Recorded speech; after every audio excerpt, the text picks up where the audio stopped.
Retour sur le Conseil des ministres décentralisé jeudi à Saint-Louis. Après la lecture finale du communiqué, la presse locale décortique et pousse la réflexion. Les confrères espèrent cependant l'application rapide de cette résolution finale annoncée à Saint-Louis. C'est un reportage de Ibou Diouf et de Khady Ndiaye.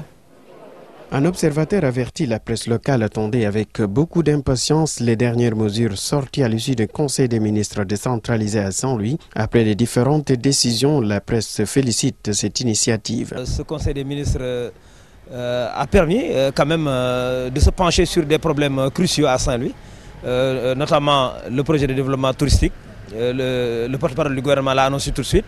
C'est un projet qui sera réactivé sous peu. Il y a également d'autres projets qu'il a annoncés sur le plan de la pêche également.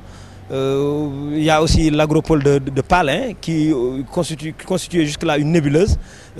Beaucoup de millions investis et qui sont restés là-bas à dormir pendant plusieurs années. Il ne s'agit pas seulement de faire des résolutions, de sortir un communiqué et de passer et de ne pas avoir de suivi par rapport au prochain Conseil des ministres qui sera là. Il s'agit de tenir une feuille de route pour chaque région. Et que lorsqu'il y aura un prochain Conseil des ministres à Saint-Louis, au moins on aura identifié, évalué les résolutions et les évaluations qui ont été arrêtées à Saint-Louis. Les confrères, toujours en veille, ont suivi avec beaucoup d'intérêt ce premier Conseil des ministres décentralisé, même si certains évoquent des secteurs laissés en rade. Les questions scolaires à Saint-Louis, on n'en a pas souvent communiqué. Bon, je ne sais pas exactement quel a été le sort qui a été réservé aux difficultés des écoles. Les bâtisses à Saint-Louis sont souvent attaquées par la brise marine qui souvent fait que presque l'ensemble des écoles souffrent ici de problèmes de maintenance et de maintien. L'assainissement avec les inondations.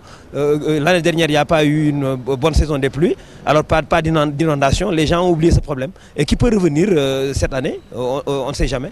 Il fallait en parler. Il y a également le problème de la brèche qui constitue aujourd'hui une catastrophe écologique à Saint-Louis. Il y a même des chercheurs qui disent que Saint-Louis est menacé. Donc moi je dis sur la question du patrimoine, c'est une question très importante qu'il faut prendre à bras le corps. Les professionnels de la presse, tout comme les autres Saint-Louisiens, souhaitent que les résolutions sorties de ce Conseil des ministres décentralisé soient appliquées dans les plus brefs délais pour promouvoir le développement économique et social de cette partie nord du pays.